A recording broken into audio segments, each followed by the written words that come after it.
Bien, querido pueblo, vamos a terminar este maravilloso tema que venimos estudiando y nos quedaban 2 puntos por ver, pero si hay alguien que ha prendido su emisora, la radio, no va a poder entender qué es lo que venimos concluyendo. Estamos viendo de la crucifixión y finalmente estuvimos viendo de la resurrección. Estuvimos viendo 4 razones de importancia vital de la resurrección para el cristiano. Y cuando decimos vital es porque son de vida. Entonces, si nunca has tenido en cuenta lo que significó la resurrección de Jesucristo para tu vida, hoy que el Santo Espíritu de Dios pueda mostrarte para que puedas valorar el triunfo de nuestro Dios, que lo celebramos los domingos cuando nos reunimos en la casa de Dios y recordamos que nuestro Cristo no es un Cristo derrotado, sino es un Cristo de victoria, de triunfo, por el poder de la resurrección. Y ese poder que glorificó a Jesucristo también nos glorifica a nosotros.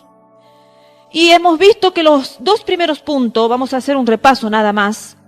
La primera de las razones de ellas es que la resurrección defendió, vindicó la justicia que Jesús obtuvo en nuestro beneficio, de forma que pudiésemos, los seres humanos, ser calificados para poder ir al cielo. Eso lo vimos en el primer punto y resumiendo podemos decir que la resurrección de Cristo defiende su justicia, la justicia de Cristo obtenida a favor de nosotros, una raza humana pecaminosa que trajimos de nuestro primer padre Adán, ese pecado original en nuestros miembros. En segundo lugar, hemos visto que la resurrección de Cristo asegura la nuestra.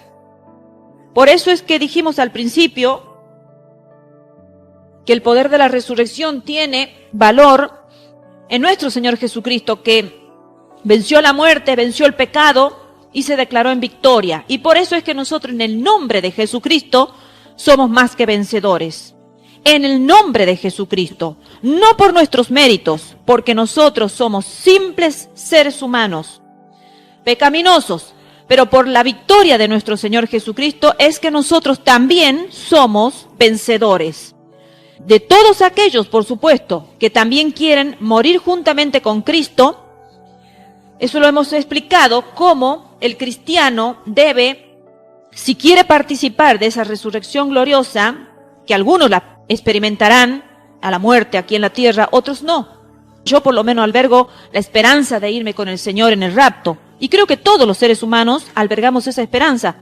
Pero la muerte nos puede sorprender a cualquiera, de formas diferentes. Entonces, esa resurrección es posible si nosotros deseamos con Cristo juntamente morir. Dejar esa crucifixión, o sea, incorporarnos, hacer corporativamente, ser participante de la muerte que tuvo nuestro Señor en la cruz del Calvario.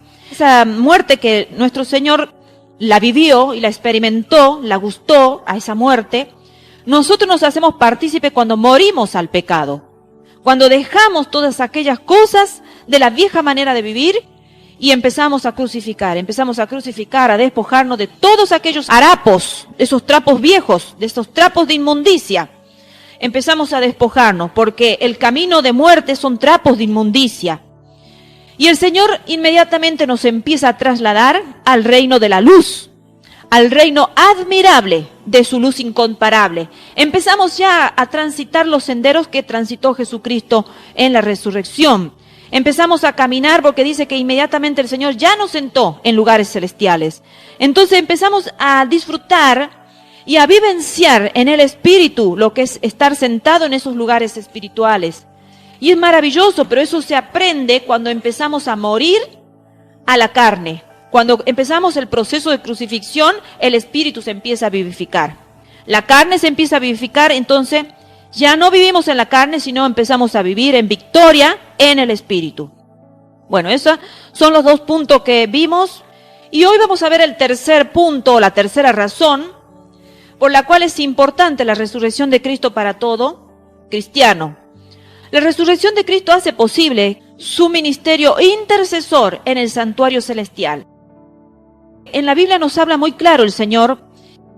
Cuando tú y yo aceptamos a Cristo, seguimos siendo pecadores, que estamos siendo salvos por la gracia. Solamente por la gracia de nuestro Dios somos salvos. Y el aceptar a Cristo la experiencia del nuevo nacimiento, no va a cambiar la naturaleza de nuestra carne. Y seguimos siendo potencialmente pecadores al 100%. Por eso es que necesitamos un mediador, necesitamos un abogado. Y nuestro abogado es Jesucristo el justo. Para eso vamos a leer en 1 de Juan capítulo 2, versículo 1. Dice: hijitos míos, estas cosas os escribo, para que no pequéis. Y si alguno hubiere pecado, abogado tenemos para con el Padre, a Jesucristo el justo. Muchas veces nos hemos criado con un esquema en nuestra mente, en nuestro corazón, de que necesitamos un intercesor, un mediador terrenal, y buscamos entre los hombres. Pero los hombres todos tenemos esa naturaleza pecadora que la traemos, esa naturaleza adámica que la traemos desde nacimiento.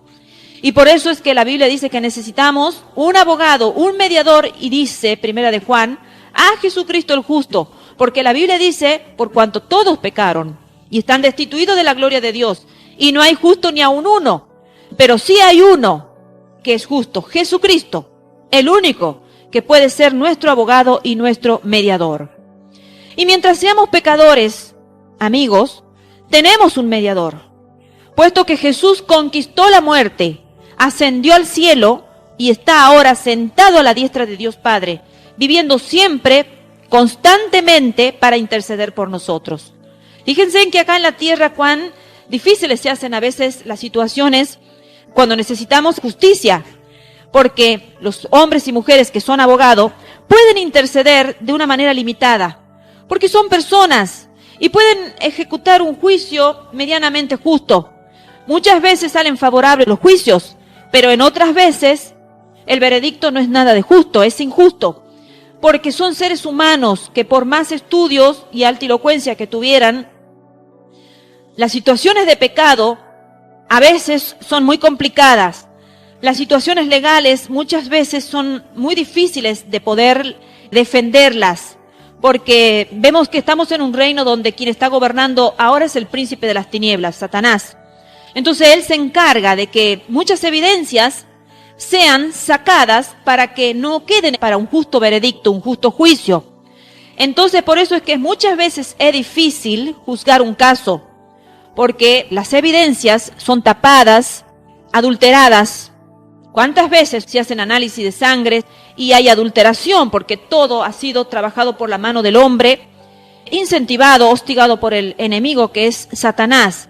Por lo tanto, nunca estamos seguros acá en la tierra, ante una situación que se necesite un justo juicio, de poder ser juzgado justamente. Pasa muchas veces que también los abogados personales se venden por dinero. Así que a quien tú has creído que iba a defender tu vida, termina siendo vendido por un poco de dinero y defendiéndolo a tu adversario sin que tú te des cuenta. Entonces tú dices, ¿cómo puede ser posible que mi caso haya salido negativo en contra de mí si yo he pagado un abogado para que me defienda? Y es porque los hombres no somos justos, amigo, que estás escuchando la radio. No hay justo ni aun uno, dice la Biblia. Y si la Biblia lo dice así es porque, por más que tengamos la ley en mano, la ley humana, no somos justos y nunca lo vamos a hacer. Nadie, ninguno, ni por más buenas personas que seamos. A veces hasta los padres nos equivocamos con los hijos y los hijos se equivocan con los padres. Y así es porque no podemos ser justos. Hay una raíz dentro nuestra que a veces nos hace ir en tendencia al mal. Está operando dentro nuestro. Pero observemos lo que Pablo tiene que decir al respecto en Romanos capítulo 8. Y en los capítulos precedentes ha venido él presentando el Evangelio desde todo punto de vista imaginable.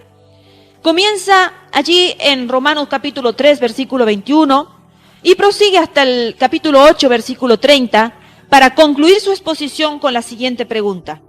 ¿Qué diremos? Un interrogante así bien establecido. ¿Qué diremos? Si Dios está por nosotros, ¿quién contra nosotros? Y qué maravillosa conclusión llega el apóstol Pablo. Dice, si Dios está de nuestra parte, poco importa quién pueda estar con nosotros.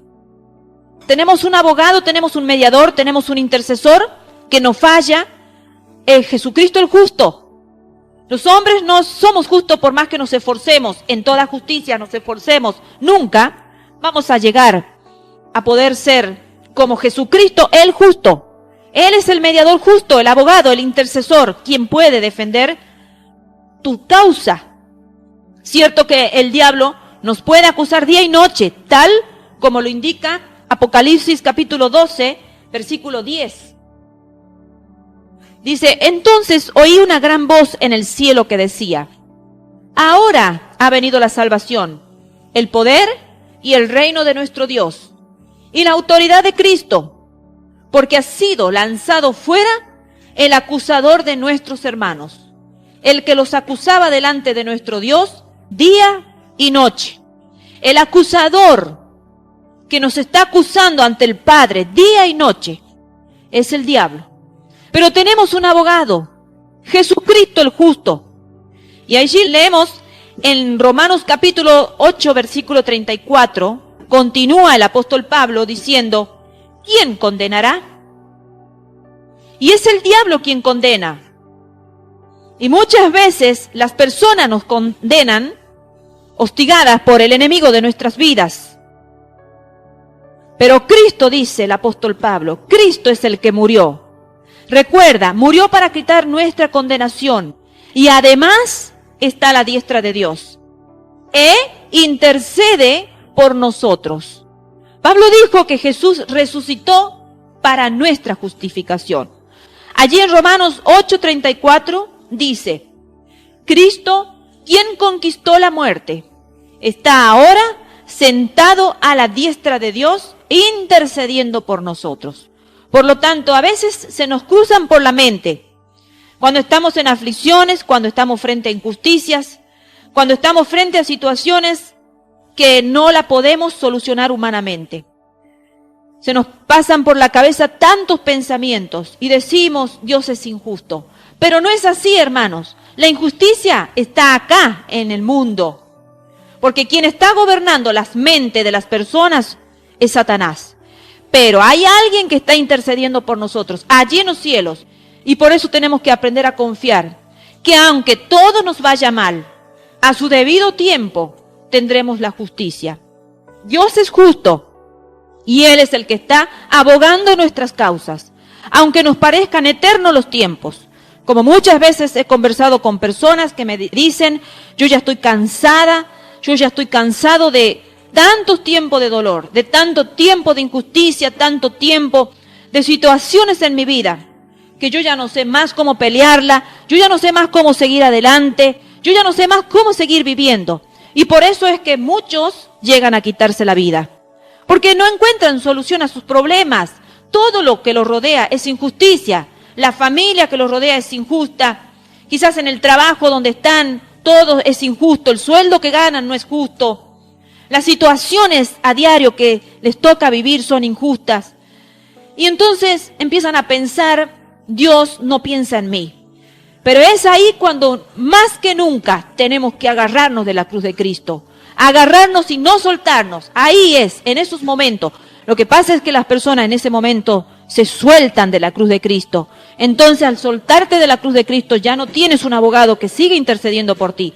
Por eso te aliento, amigo que estás escuchando, no te sueltes de la cruz de Cristo. Agárrate, cuál sea tu situación y cuántos sean los años que hayas vivido en angustia, en injusticia, en depresión, en cosas que tienes que experimentar, porque vamos a tener que gustar el sabor de esta tierra que es amarga. Esta tierra no es dulce, esta tierra no es el cielo. Vas a tener que pasar y degustar los sinsabores de la vida, para que tú puedas luego ir a descansar al lugar de eterno descanso que es el cielo. En 1 de Juan capítulo 2 versículo 1, el apóstol afirma que el evangelio son buenas nuevas, pero nunca permitas que las buenas nuevas de salvación, y escucha bien esto, nunca permitas que las buenas nuevas de salvación, que es un don gratuito para favorecer a los pecadores, se convierta en gracia barata para favorecer el pecado. Es muy triste esto porque hoy en día las iglesias están llenos de cristianos que han tomado la gracia de Dios como un don barato. Algo así como un caramelo que uno se pone en la boca y lo disfruta por el tiempo que el caramelo está como cuerpo en tu boca. Pero se terminó el caramelo, se terminó el dulce y también el disfrute. Y entonces, ¿qué pasa? Empiezas a introducir otra cosa en tu boca que ya no es dulce. Y cuando ya te has cansado de esos sabores que no son tan ricos, te acuerdas de vuelta del caramelo dulce y lo vuelves a traer a tu boca y vuelves a disfrutar. Muchos han tomado la gracia de Dios como un caramelo, que pueden ponérselo cuando ya se han hastiado de todas las demás cosas malas que disfrutan de la vida. Y dicen, cierto, la gracia de Dios. Y empiezan a disfrutar la gracia de Dios como un caramelo que tiene principio y fin. Pero no es así, hermanos. La gracia de nuestro Dios no es algo barato. Es un don, un regalo, sí. No te ha costado nada a ti porque Jesucristo lo ha hecho todo. Y es gratuito porque Él puso su vida para que nosotros pudiéramos tener ese don precioso. El Evangelio no nos concede jamás licencia para pecar. Jamás. Ahora se ven muchos cristianos que están pecando. Muchos cristianos. Y dicen, total, el Señor me perdona de todos mis pecados. La sangre del Cordero me limpia de todo pecado. Estamos en el tiempo de la gracia. Y escuché una vez una persona muy íntima mía que me decía, y yo hasta llego a pensar que toda la humanidad se va a ir al cielo. Porque tenemos un Dios tan grande que no puede ser posible que mande al infierno a las personas. Pero qué triste cambiar toda la Biblia, todo lo que la Biblia establece, todo lo que la Biblia enseña. Dice, ay de aquel que quitare o que agregare. La Biblia es muy clara. Sí, el Señor mostró su gran amor enviando a su Hijo Jesucristo. Y sin Dios dice que nada podemos hacer. Lejos de Dios nada podemos hacer. Imagínate tú, si tendrías que morir esa muerte que Jesucristo murió, estarías eternamente separado de Dios. Y yo no quiero imaginarme lo que debe ser pasar una eternidad separado de Dios. Ese ha sido el gran amor que Dios ha mostrado a favor de toda la humanidad. Ese es el don, el regalo que Dios ha enviado a toda la humanidad. Ese es el don, el regalo precioso y gratuito que Dios ha enviado a la humanidad. Pero eso no te da licencia para pecar. Eso no te da licencia para que tú digas, hoy quiero estar con Cristo, mañana hago lo que yo deseo. Mañana vuelvo a tomar y a vestirme de harapos viejos, de inmundicia, de la vieja manera de vivir y me vuelvo a poner esos harapos del pecado. Y mañana cuando algo me ha tocado, alguna situación me ha premiado, me saco los harapos y vuelvo a reconciliarme con Dios. Y así Dios no puede ser burlado. Todo lo que el hombre sembrar, eso también segará. La gracia de Dios costó muy caro, la sangre de nuestro Señor Jesucristo. Ahora bien, Juan reconoce que vivimos todavía en un mundo de pecado, que poseemos aún una naturaleza pecaminosa. Por eso es que muchas veces, aunque nos esforzamos por ser buenas personas y buenos cristianos, siempre estamos dañando a algún hermano, siempre. Tenemos que agarrarnos de la cruz de Cristo e intentar, hermanos, vivir, esforzarte. La vida del cristiano es un esforzarse. El Señor dijo, esforzaos a entrar por la puerta estrecha. Por eso, aunque no te guste, hermano, tienes que esforzarte. Porque este camino tiene un precio muy caro. Tienes que agarrarte de la cruz de Cristo y empezar a morir cada día.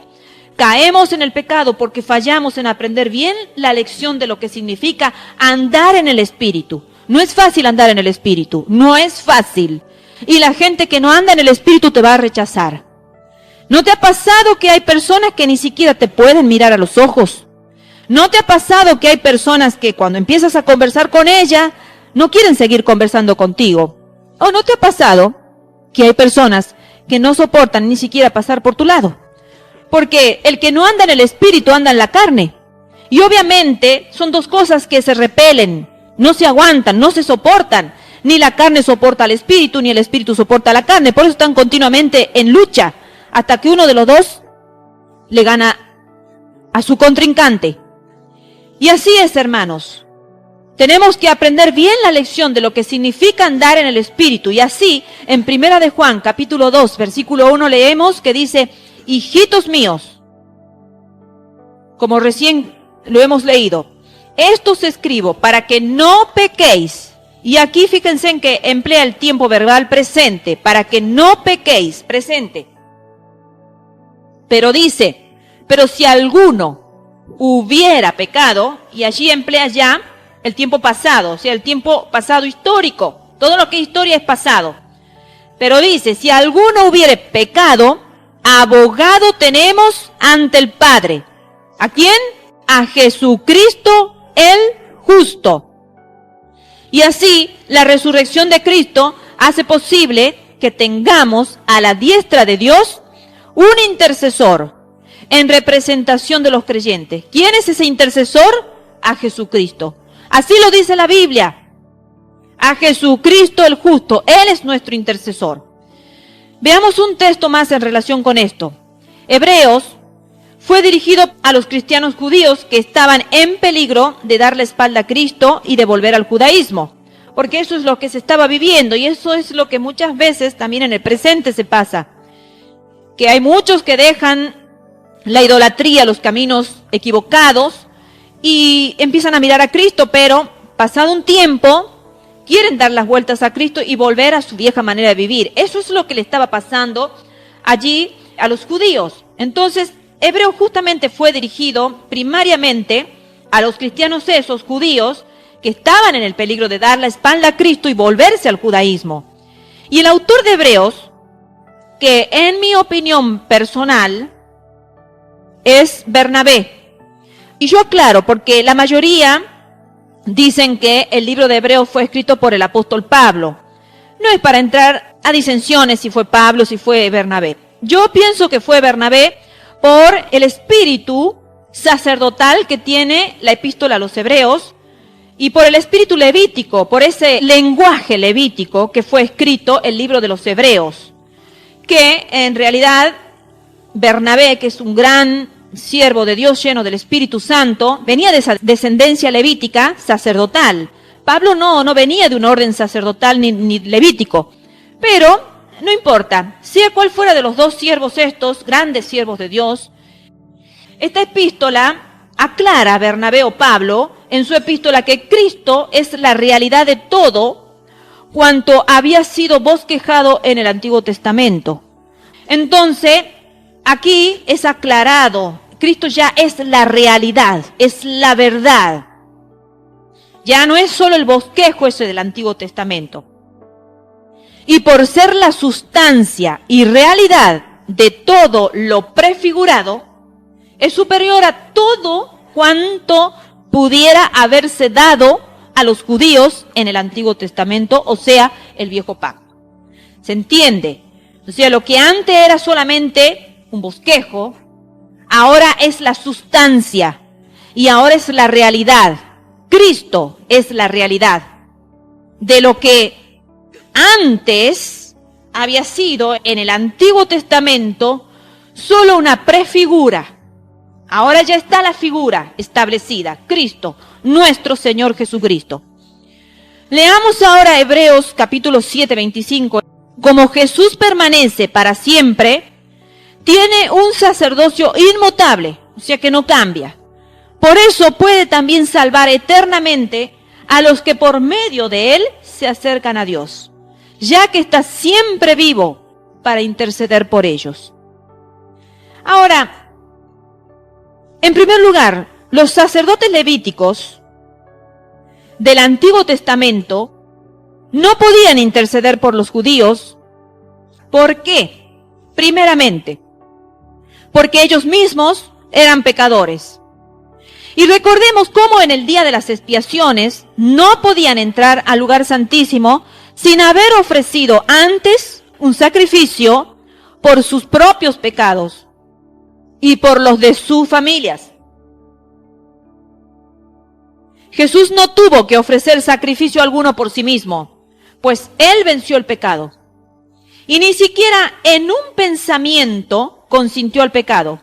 Y como ya se ha estado comentando anteriormente, es por ello que Dios tuvo el derecho legal a resucitarlo. Jesucristo es un sacerdote que jamás ha pecado y que ha vencido al pecado y a la muerte. Por eso, amigo, llégate a ese sacerdote. Llégaste, porque Él es puro, santo. Él es el único que ha vencido al pecado y la muerte. Por eso es el único que Él puede, el justo, puede interceder ante el Padre. En segundo lugar, la segunda diferencia es que los sacerdotes levíticos estaban limitados en su intercesión por ser seres humanos no solo pecadores, sino también mortales. Y ello significa que su longevidad era comparable a la de cualquier otro contemporáneo, a ti o a mí o a cualquiera. Pero Cristo, cuando resucitó de los muertos, lo hizo para no morir ya nunca más. Y por ser Salvador eterno, puede interceder por nosotros desde el mismo momento de su ascensión hasta el fin. Tenemos un abogado, querido oyente. Querido amigo, querida amiga que estás allí escuchando, tienes un abogado. No estás solo. Quizás tú dices, yo no tengo dinero para pagar un buen abogado que a justicia me causa. No tengo dinero suficiente para buscarme esos buenos abogados que saben defender las causas. Vieron que hay abogados y abogados. Y tú dices, si yo no puedo pagar un buen abogado, mi causa no será juzgada justamente. Yo te digo hoy, el Espíritu de Dios te dice hoy, tienes un abogado, un sacerdote que es capaz de salvarte plenamente. No porque seamos buenos, no porque tú seas bueno, sino porque Él es nuestra justicia y está a la diestra de Dios, defendiéndote, vindicando a sus creyentes, a todos aquellos que creen en Él. Ahora, si tú no crees que Él tiene el poder de ser tu abogado y tu intercesor, obviamente no te va a obligar, porque Dios da libre albedrío a todos. Libre albedrío para que tú lo reconozcas a Él como tu Salvador. Y libre albedrío también para que tú lo reconozcas como tu intercesor y tu abogado. Así que puedes estar confiado, sea cual sea tu injusticia, la injusticia que lleves en tus espaldas, que hayas venido viviendo.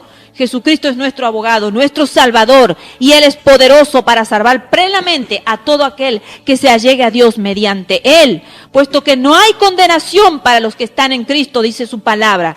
Como dijo el mismo Jesús en San Juan capítulo 5, 24, el que está en Cristo pasó de muerte a vida. Y ya ninguna condenación hay para los que han pasado de muerte a vida. Y así llegamos a la cuarta razón.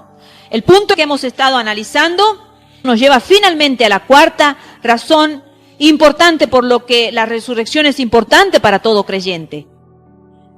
La resurrección de Cristo demostró de una vez y para siempre que el poder de Dios manifestado en Jesucristo es superior a todo el poder del pecado que Satanás pueda alistar mediante la carne pecaminosa. En Romanos capítulo 7, versículo 14, encontramos una declaración del apóstol de nuestro problema con el pecado. Dice allí que la ley es espiritual, pero que nosotros, en contraste, somos carnales, vendidos como esclavos del pecado. Y debido a ello, al ser humano, por sus propios méritos, le resulta imposible vivir una vida de santidad y de rectitud. Por sus propios méritos. Y cierto, puede desear la práctica del bien. ¿Cuántas personas hay que desean hacer el bien acá en la tierra? Y puede escoger hacer la voluntad de Dios, se puede deleitar en la ley de Dios, pero ¿cómo cumplir ese deseo? ¿Cómo realizar aquello que decidió, que dispuso en su corazón? Por los propios méritos resulta imposible. Y eso tienes que entenderlo. Por tus propios medios es imposible. Recordemos que en Romanos capítulo 7, versículo 14 al 25, Pablo no está refiriéndose al cristiano controlado por el Espíritu Santo. Vamos a leerlo. Porque sabemos que la ley es espiritual, mas yo soy carnal, vendido al pecado. Porque lo que hago no lo entiendo, pues no hago lo que quiero, sino lo que aborrezco, eso hago. Y si lo que no quiero, esto hago, apruebo que la ley es buena. De manera que ya no soy yo quien hace aquello, sino el pecado que mora en mí. Y yo sé que en mí, esto es, en mi carne, no mora el bien, porque el querer el bien está en mí, pero no el hacerlo. Porque no hago el bien que quiero, sino el mal que no quiero, eso hago. Y si hago lo que no quiero, ya no lo hago yo, sino el pecado que mora en mí. Así que queriendo yo hacer el bien, hallo esta ley, que el mal está en mí. Porque según el hombre interior, me deleito en la ley de Dios. Pero veo otra ley en mis miembros, que se rebela contra la ley de mi mente, y que me lleva cautivo a la ley del pecado que está en mis miembros. Miserable de mí, ¿quién me librará de este cuerpo de muerte? Gracias doy a Dios por Jesucristo, Señor nuestro. Así que yo mismo con la mente sirvo a la ley de Dios, mas con la carne a la ley del pecado. Pablo no está acá, recordemos, refiriéndose al cristiano controlado por el Espíritu Santo. Se refiere al creyente que está intentando vivir una vida santa en y por sí mismo. ¿Cómo podemos saberlo?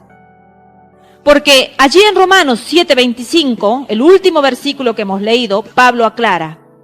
O sea, dice, por mis propios méritos, ahí aclara él, intentando vivir por mis propios méritos.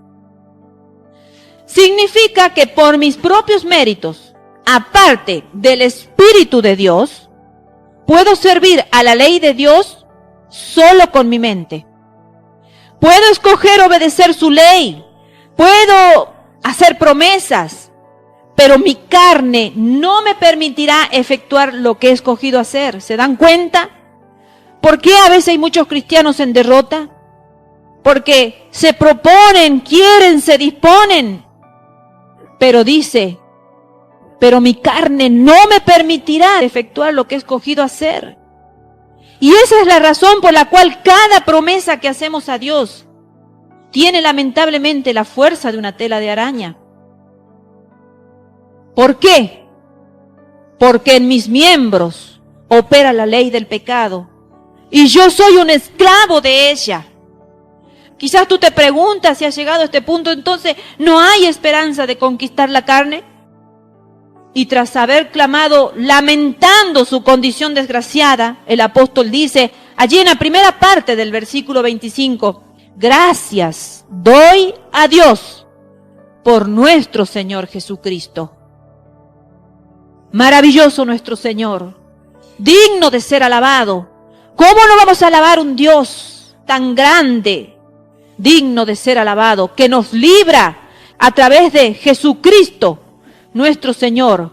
Podemos llegar a dejar de ser miserables. Tenemos un Salvador que no solo nos ha salvado de nuestros pecados, sino también de esa ley del pecado, del poder o de la fuerza del pecado, hermanos. Porque esa fuerza es muy poderosa en las personas, que lo jala al infierno. Esa ley, hermanos.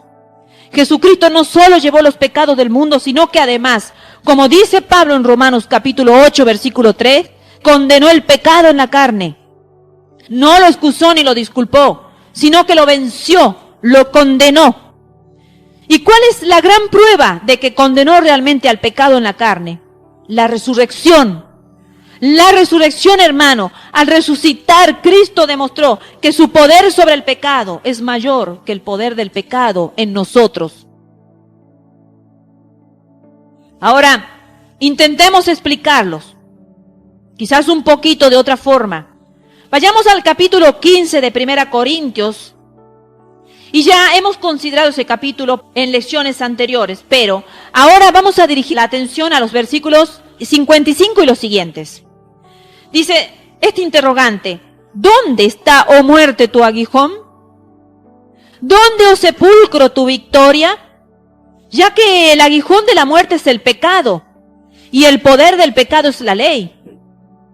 Pero gracias a Dios que nos da la victoria por medio de nuestro Señor Jesucristo. Terminan diciendo los versículos posteriores 55 al 57. Lo que dice Pablo aquí es que el poder último del pecado consiste en llevarnos a a ti y a mí, nadie se salva. Y si podemos vencer la tumba, eso demuestra que podemos vencer el pecado.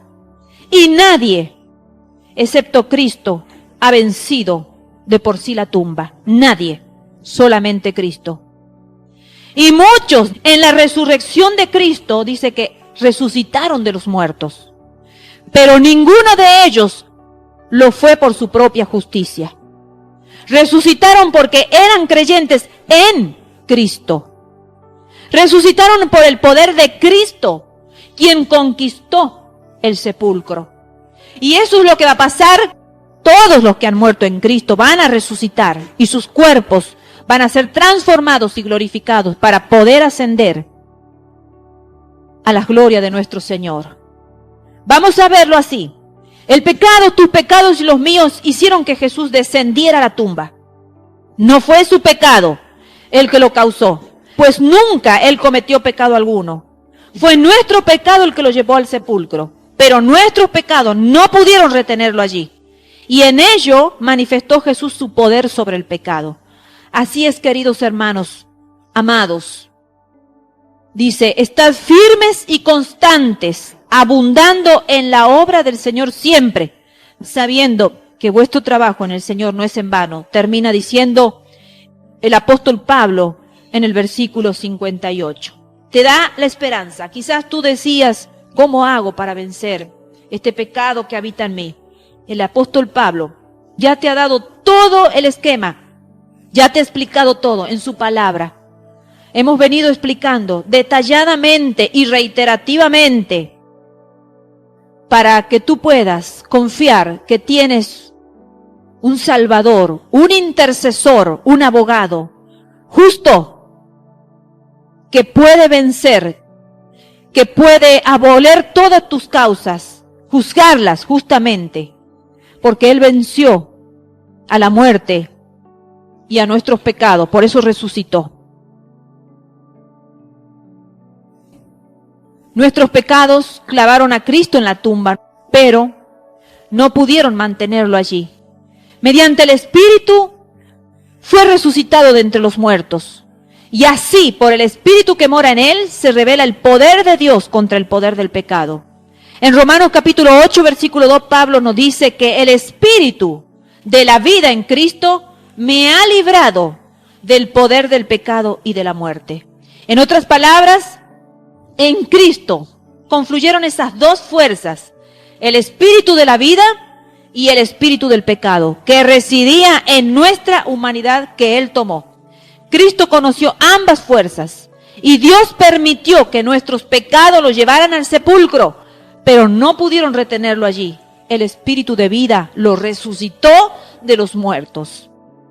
Y en vista de lo anterior, Pablo hizo una declaración que debemos aplicar a nuestra vida cristiana. Dice así: y si el Espíritu de aquel que levantó de los muertos a Jesús habita en vosotros, el que levantó a Cristo Jesús de entre los muertos, vivificará también vuestro cuerpo mortal por medio de su Espíritu que habita en vosotros.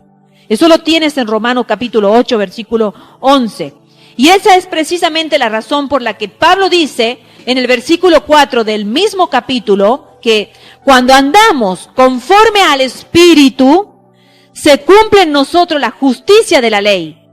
No porque seamos capaces por nosotros mismos de cumplirla, sino porque el Espíritu de vida, que demostró su poder contra el pecado al resucitar a Cristo, mora en nosotros. Por eso es tan importante vivir en el Espíritu, hermanos, porque es lo único que a nosotros nos va a dar también la victoria y nos va a hacer resucitar. Tenemos que aprender a vivir en el Espíritu. Es poderoso el Espíritu de vida. Es poderoso para mantener en sujeción tu carne pecaminosa y reproducir el carácter justo de Cristo. Siendo así, el cristiano no tiene simplemente la esperanza de la resurrección junto con una entrada para el cielo, sino que mediante el Espíritu que mora en él, tiene la firme esperanza de reproducir en su vida el carácter justo de nuestro Señor Jesucristo. Ahora bien, yo te pregunto a ti, querido hermano, eso solo sucede cuando nosotros aprendemos a caminar conforme al Espíritu. ¿Qué carácter estás reproduciendo en tu vida? Porque dice que cuando aprendemos a vivir nosotros en el Espíritu, reproducimos el carácter de nuestro Señor Jesucristo. ¿Qué carácter estamos reproduciendo nosotros acá en la tierra, hermanos? ¿El carácter nuestro humano de la carne mortal? ¿El carácter del yo, de nuestra voluntad, de nuestros deseos?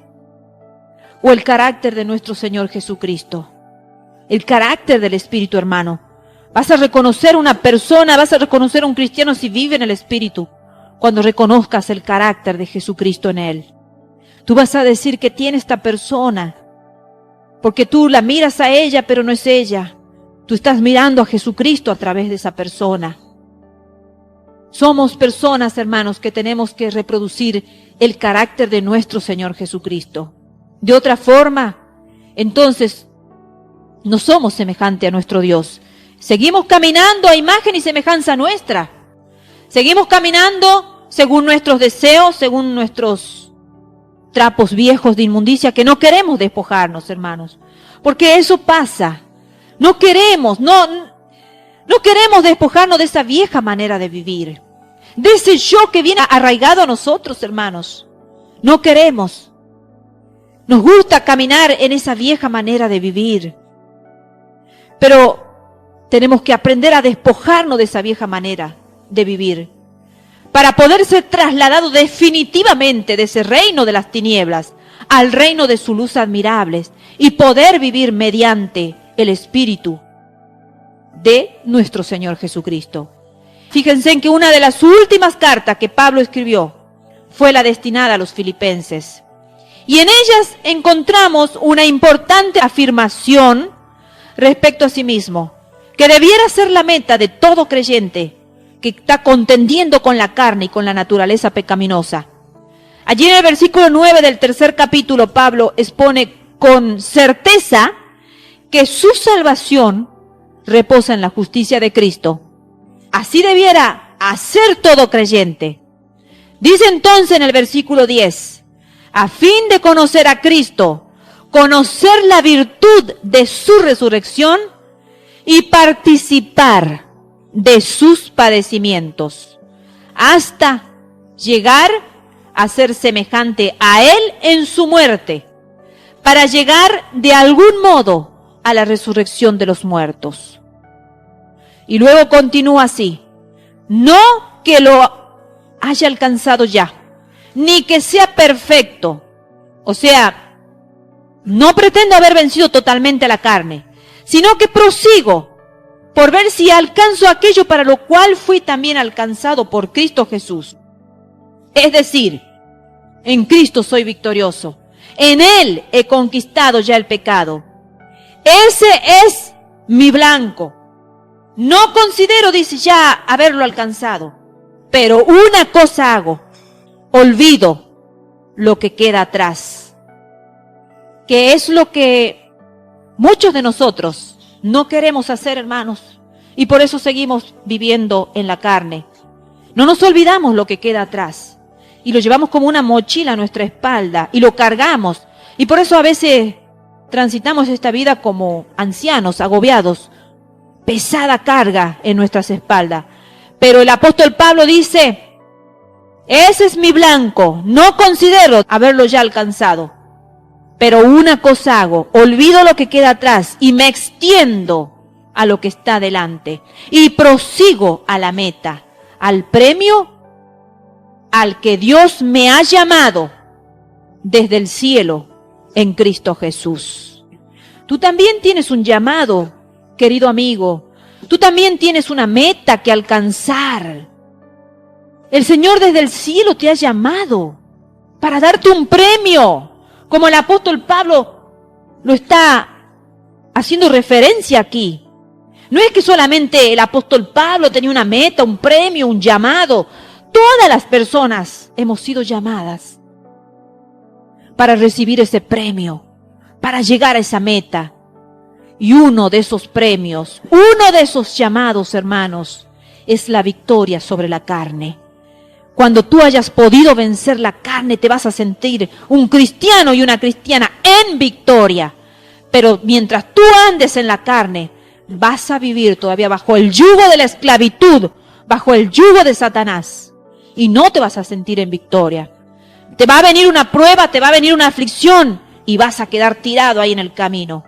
Pero si tú vives de victoria en victoria, si tú vives en el Espíritu, si tú vives anhelando proseguir a la meta, olvidándote lo que queda atrás y extendiéndote a lo que está por delante, prosiguiendo esa meta, ese premio al que Dios te ha llamado desde el cielo en Cristo Jesús, entonces van a venir las aflicciones y así como han venido se irán. Porque pasarás por el fuego, pero el fuego no te quemará. Pasarás por las aguas, pero las aguas no te anegarán. Esa es la victoria que tenemos en Cristo. No que no pases por el fuego. No que no pases por las aguas. Porque estamos en el mundo y el Señor dijo, en el mundo tendréis aflicciones. Mas confiad, yo he vencido. ¿Quieres tú ser un vencedor? ¿Vas a pasar por el fuego? Sí, vas a pasar por el fuego. Muchos fuegos van a pasar por tu vida, pero no te van a quemar. Vas a pasar por muchas aguas turbulentas, pero las aguas no te van a anegar. Porque Cristo va a estar contigo. Una sola cosa con Cristo. Y habiendo dicho lo anterior el apóstol Pablo.